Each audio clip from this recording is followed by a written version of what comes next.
Hey friends, this video has been a long time coming. I'm not amazing at Rainbow Six Siege, and it's not something that I feel a particular attachment to. Over the years, I've accrued more than 800 hours in this game, the most time I've ever spent in any video game ever. And in that time, I've grown to notice all of the problems with this heaping pile of dog shit. I can already tell that this video is going to be pretty damn long, so in the fashion of Nikki Jakey, the too long, I don't give a shit version of this video is Rainbow Six Siege is a strategy first-person shooter that is unmatched by any other. The raw amount of choice and options you have to attack the same objective over and over again make it so you will never have a round be the same as one you've already experienced. But Ubisoft has done a lousy job of taking the building blocks of a fantastic game and making it something that is even remotely more enjoyable than it is not, with a combination of poor gameplay design, poor balancing, and poor social options. With that out of the way, it's time to get this thing cracking, and the first thing I'm going to talk about is everyone's favorite operator. You're right. All of them.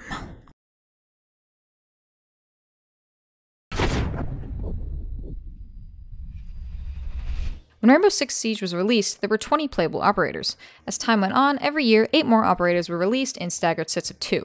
We are about to enter year 4, so as of this video, there are 44 playable operators available in the game. Now, R6 doesn't have that much of an overarching story at all, and most people who play the game likely do not give a shit about the small story that is found, but there is a vast difference between the backstories given to newly released operators and the original 20, vast being literally several paragraphs and hundreds of words difference between their stories. I don't think it's too much to ask for Ubisoft to pay some poor writer $15 an hour to write a few paragraphs about the original ops. I mean, we already do like to connect to the details given to us about the operators that are really detailed. Hey guys, I'm interjecting because I recorded this video a few days ago, and literally yesterday, Ubisoft released this weird little animated trailer, which is, you know, a step in the right direction, I think, in regards to having like some sort of story in this game. But all I can think is that it's trying to be like Overwatch, and that nothing happens in it. Because, like, say what you want about Blizzard, but their animated shit is 10/10. But wow, I can't believe it took them literally 3 years to make anything about their characters. However, this is far from the biggest problem that I have with R6's operators. As is the case with hero-based games, and yes, R6 counts as one, balancing is a huge problem. It is totally understandable that things like weapons would need to be constantly tweaked, especially with the constant addition of characters and new weapons. But there are some characters that are so fundamentally broken that they are god-awful or extremely overpowered. Of course, I'm talking about these particular operators: Maverick, Blitz, Castle, and Tachanka. Maverick is a character that counters almost every anti-hard breacher. At least with Thatcher, you need to make sure that the nade lands near the gadget and isn't destroyed by a Jaeger, but with Maverick, all you need is a sightline, which you can make almost anywhere because of the nature of Maverick's gadget, a blowtorch. He has needed a rework for ages, and he has hardly been touched since released. He's a character that requires little skill and other than some basic positioning and at least 12 IQ points. On certain maps like Favela, Maverick is so ridiculously overpowered that it's laughable, and giving him a claymore means he can defend himself from flankers and runouts, which is basically his only counter on a map like Favela. See, the map of Favela was designed before Maverick was released, which is why there's such an insane gap in between having that much power on a map like that. But I'm gonna talk about maps more later, guys. Don't you fucking worry. Then there's Blitz. Blitz doesn't counter specific gadgets as he counters basically any operator. For those that don't know, Blitz is the only character that can sprint with a shield up over his upper half. That means that if Blitz is sprinting at you, you can only shoot his extremities, which do take less damage than body shots. Not only is this in itself insanely powerful, but Blitz also has an ability that lets him flash and fully blind someone up to 5 meters away, which is utterly fucking ridiculous. His only real counter is anti-rush gadgets, but even then, if he isn't stupid and checks his corners and doorways, he's only really countered by Legion. The only thing preventing him from having a 100% pick rate is the fact that R6's hitboxing is so dumb and broken that you can get headshot through your fucking shield. But that's what we're talking more about hitboxing later, don't worry about it. Considering saying that Ubisoft knows how to balance, as they've done it before on some characters, but the characters that were nerfed, that were overpowered at launch, are hardly used anymore. Clash specifically being one of them is so fucking bad that picking her is basically considered a throw pick, and I hardly ever play Lion, or really have friends who play Lion, or see anyone play Lion. I mean, I'm sure he's often used in pro leagues because his gadget is fundamentally good, but on a day-to-day level, I hardly see him used. And Clash is just, God, she's so bad. If it's a 1v1 against a Clash, she will lose like 75% of the time, at least. When her shield is up, she's countered by literally pressing W. And then they released Nomad. Nomad, a character that directly counters Clash. God, what a joke, Ubisoft. But we need to get back to talking about fundamentally broken characters, characters whose gadgets are so bad that they're considered throw picks. You know, like Clash. Castle's bulletproof panels can be broken by more than 75% of the attackers instantly with their gadgets and breaching charges and grenades, but even if the attacker doesn't have any of that, as long as they have about 30 seconds, they can just punch it down. It's so awful, so horribly balanced. It also doesn't help that his primaries are subpar too, so there's no balance there like there is with Vigil, who has a pretty shitty gadget, but great weapons. Castle has needed a buff for a very, very long time, basically since release, and Ubisoft has not said one thing about possibly changing him. However, a character that they have said that they were considering changing is Tachanka. Tachanka, no matter how much of a meme he is horribly designed. R6 is a game entirely about finding angles and rotating and flanking, and the nature of Tachanka's gadget means that he has to remain stationary. And once he's been droned out, he's basically fucked. Any hard breacher or character with a grenade counters him directly. You don't even need to have those characters to ruin Tachanka's day. Tachanka's face shield only has 500 HP, which means that almost any attacker can unload a mag into it and break it instantly, which then allows Tachanka to be instantly headshot, because he's not moving when he's on his turret. They said months ago that they were considering reworking Tachanka, and they still haven't because they're too scared to fuck with his meme status. However, there has been literal radio silence on buffing Castle and Clash directly. I remember them talking about making Clash's SMG full auto as opposed to burst fire, which is ridiculous because that just means that it's going to have insane kick now because all the machine pistols are so poorly balanced. These constant inconsistencies make the game so frustrating to play, especially when a character you like playing gets nerfed for no reason and broke-ass characters are just never touched. There's 3 floors. The first floor, second floor, and basement. As of right now, R6 has 20 maps. Out of the 20, 19 are in casual rotation, and 13 are in ranked rotation. The only map not in either rotation is Bartlett University, a map that was designed just for the tutorials. The map was in rotation for actual years. It wasn't removed until Operation Chimera, which was a step in the right direction because spawn peeking on this map was so easy and dumb. After years, Ubisoft released this and removed it from rotation without any promise of changing or fixing it. Because, you know, that would mean that they would need to go in and change tutorials, which is just...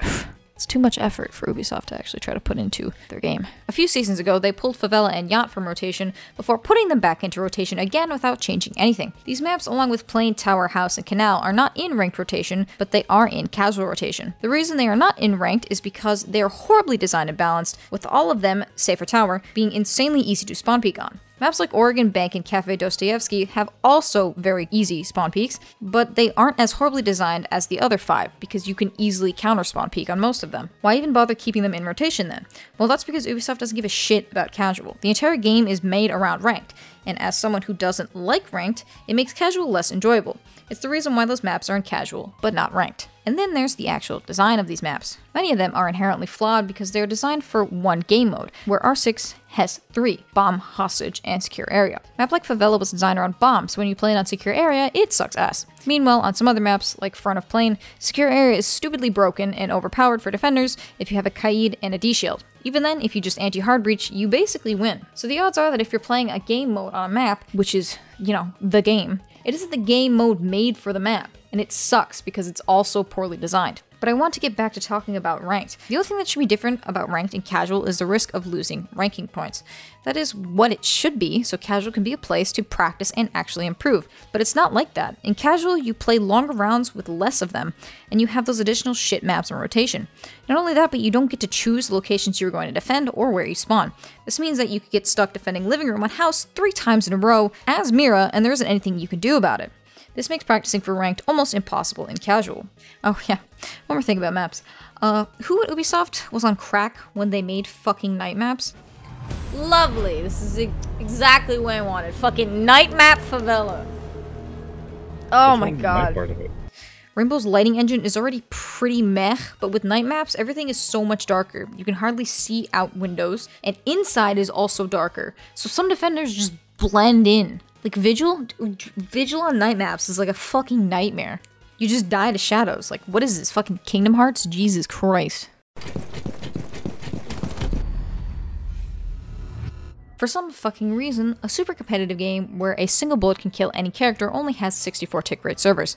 For those who don't know, tick rate is the amount of times a server updates the game per second. The majority of FPS games have what is called 60 tick servers. It's really 64, but most people just call them 60 tick. But games with higher stakes and better precision needed, like CSGO, do have servers that can be 128 tick. Are 128 tick servers more expensive than 64 tick servers? Yes, but they would help a lot of the disconnect between seeing and feeling like you knew where your shots were hitting and then where they actually hit because the server didn't update properly or fast enough. This disconnect is felt even more when playing Shield Ops. Rogue9 made this fantastic video showcasing exactly how server tick and latency directly affects what's seen on the two separate player screens. It all depends on the ping of the players and the tick rate of the servers. From what I can gather, the minimum of frame difference between the two players is around 6, which is huge in a game like this. And as ping goes up about every plus 20 or so, it means that there's another frame of lag, which means that players playing at 120 ping will likely have 11 to 12 frames of lag, which is way too much for a game like this. A game where every bullet has the capability of one-shotting any character. It's the reason why when playing as a shield op, you could turn and look at a person and several frames later die of a headshot. It's the reason why you could sprint around a corner, be around the edge, and still die to someone who shouldn't be able to see you anymore. It's the reason why Blitz doesn't have a 100% pick rate, because he can turn to look at you and you can still get a headshot on him. It's the reason why weapons like Glaz's rifle, DMRs, and shotguns are so inconsistent feeling.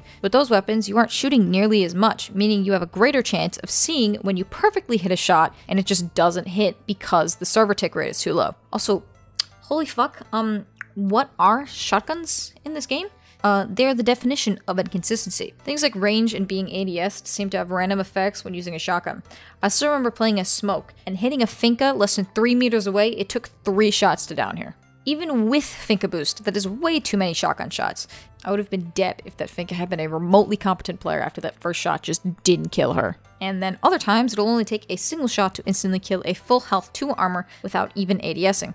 Shotguns feel very, very satisfying when they work as they should, but when they suddenly turn into an airsoft gun and you can peg an Ash in the chest from less than 5 meters away and only knock off a quarter of her health, it just pisses you off. It makes you want to stop playing, or not use shotguns ever again. The only shotguns that feel even remotely consistent are the Mate and the SGCQB because they do actual shotgun damage, meaning that their fall-off damage isn't like stepping blindly off a fucking cliff, praying that you'll land on soft earth 4 feet below you. Also, I wasn't sure where to put this, but client-side debris in a competitive game like this is so inconsistent and bad. In some places, the debris entirely covers your field of view, making it impossible to peek in or out, and sometimes it's rare, but bodies will land in places that will fuck you over because you can't fucking shoot through them. Also, almost forgot everybody's favorite part of this fucking game.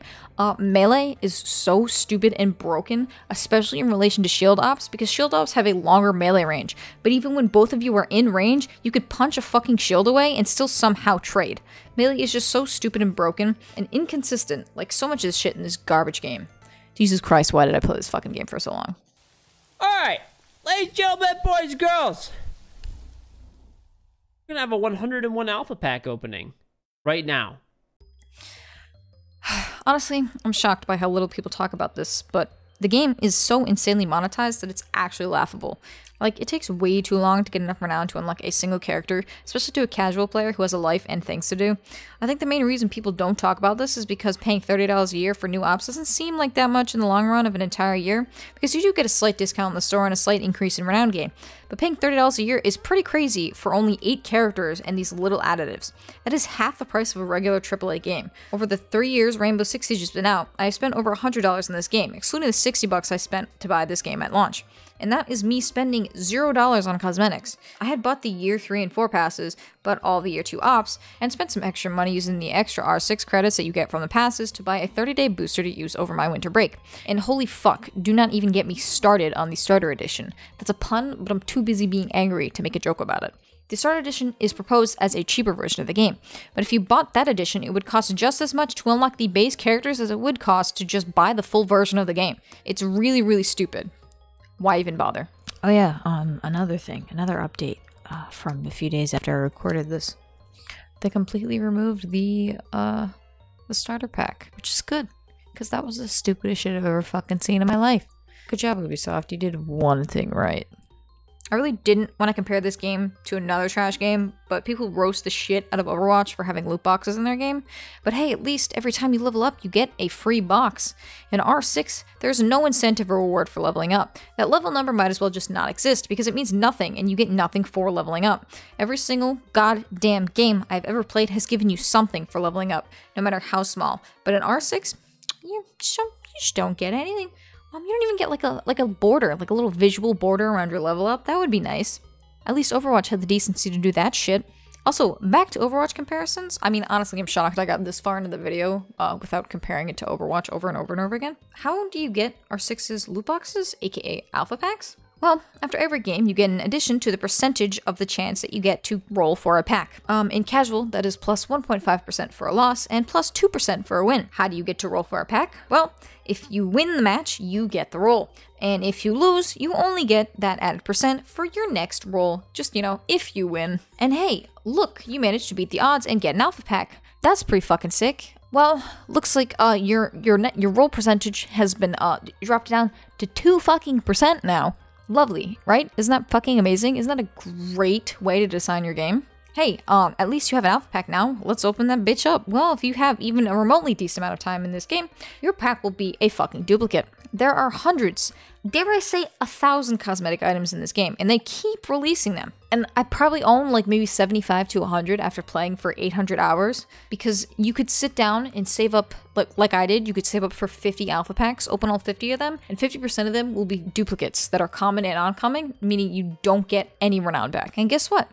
I got the same item 4 fucking times in those 50 alpha packs. At least in Overwatch's loot boxes, you get a somewhat reasonable drop rate and okay return for getting duplicates. An epic in Overwatch costs 500 coins, where an epic in R6 costs as much as it costs to unlock an entire operator. It's genuinely fucking absurd how much this shit costs. And oh my god, what the fuck is up with elite skins? I genuinely don't understand. Visually, a lot of them are really samey and bland, and each of them costs $15 each. I know people who own almost all of them, and there are like 12 of them. That's like $170 something. I'm an art student, I don't know how to do this math, but it's still like way too much money to be spending on cosmetics in a single game.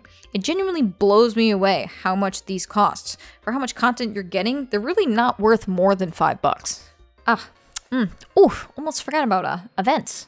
Okay, so you know how in Overwatch they have events where you can play a bunch and keep leveling up to unlock the special event loot boxes?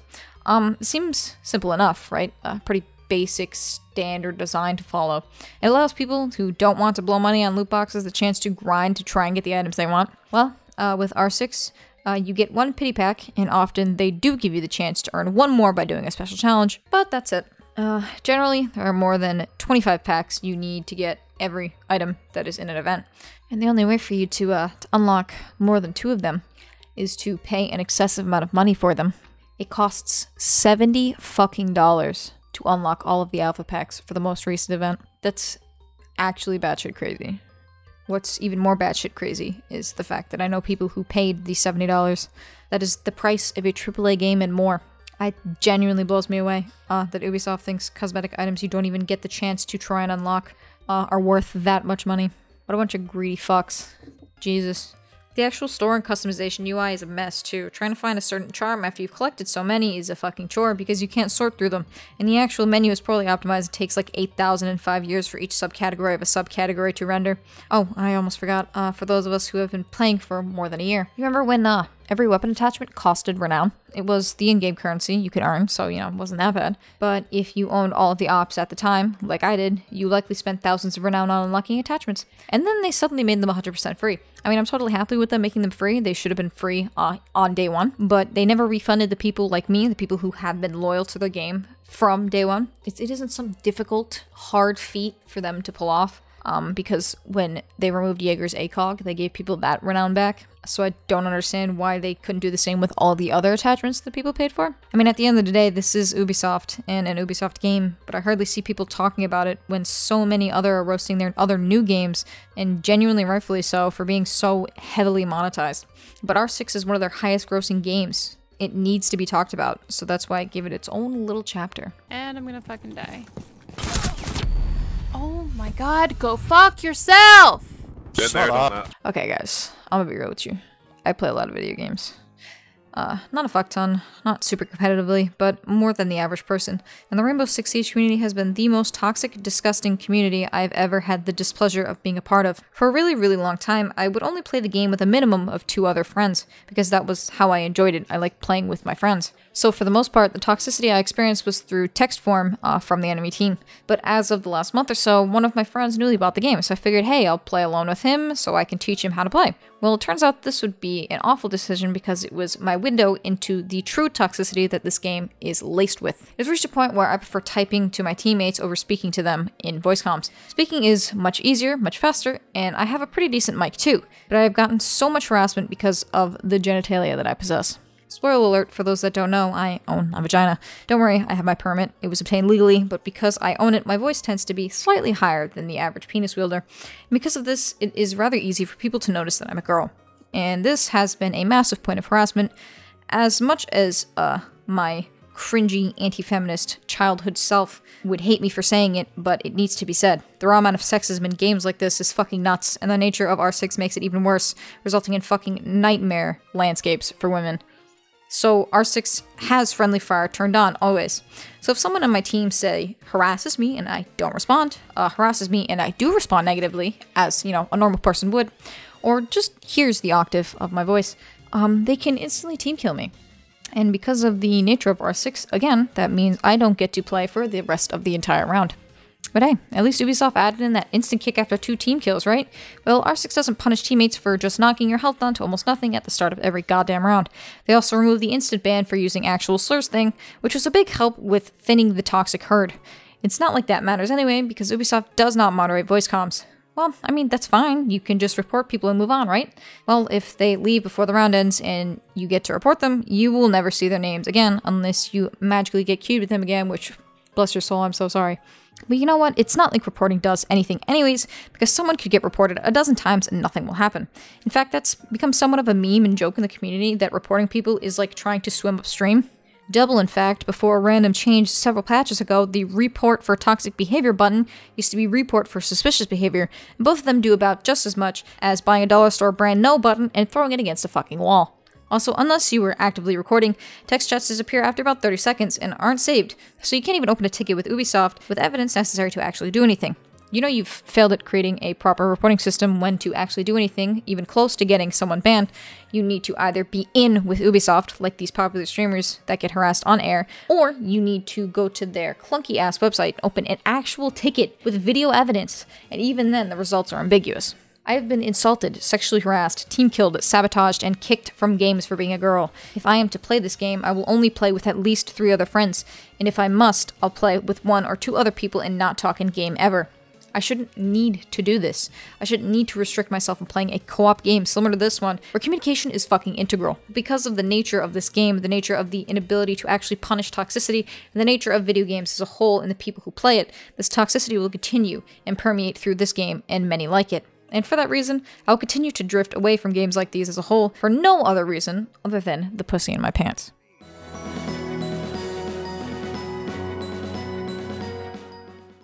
I talked a lot today, and about a lot of things. And the only reason why is because I like Rainbow Six Siege. At the beginning of this video, I've explained how this game has a lot of things that make it great.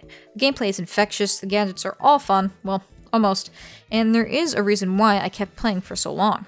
Even if at least 100 of those hours were spent waiting for rounds to start or for maps to render. But these great concepts and designs weren't good enough to keep me blinded from the horrible technical aspects, the awful social design, the deep-seated toxicity, to rename a few. With games like Apex Legends, Division 2, Metro Exodus, The Last of Us 2, Dying Light 2 all coming out or just being great very soon, I can see myself drifting away from R6, at least for a while until they fix some stuff up. You know, some stuff. But I don't see that happening for a pretty long time. Ubisoft generally doesn't listen to their player base. Especially about important things. Or especially about things that involve them possibly losing a little bit of money. Remember when they said that they were gonna, literally censor that game to appeal to China? Because I do. And hey, my name is StarlightSam. Until next time. I like how every time I finish a video, my mouth is drier than an old lady's vagina. I'm gonna keep that in. Also, if someone doing fucking construction outside, Jesus H. If you guys like some longer content for me. Not super long, but definitely longer. Let me know, because I like making longer videos. They just, you know, take longer to make. That's why I released the Kase-san video. It was only like 5 minutes. It took me like a few hours to edit, as opposed to this one, which probably take me like 7 days. Let me know what you guys think in the comments below. Subscribe, turn on notifications, give me a like, tip your cam girl. What am I even saying right now? I don't even know. I'm so tired and angry. I'm just angry because I know that after recording this, I'm gonna need to play Rainbow for like a long time. I've been playing Apex Legends for literally so long because it's so fun in comparison to fucking Rainbow. Anyways, thanks for watching.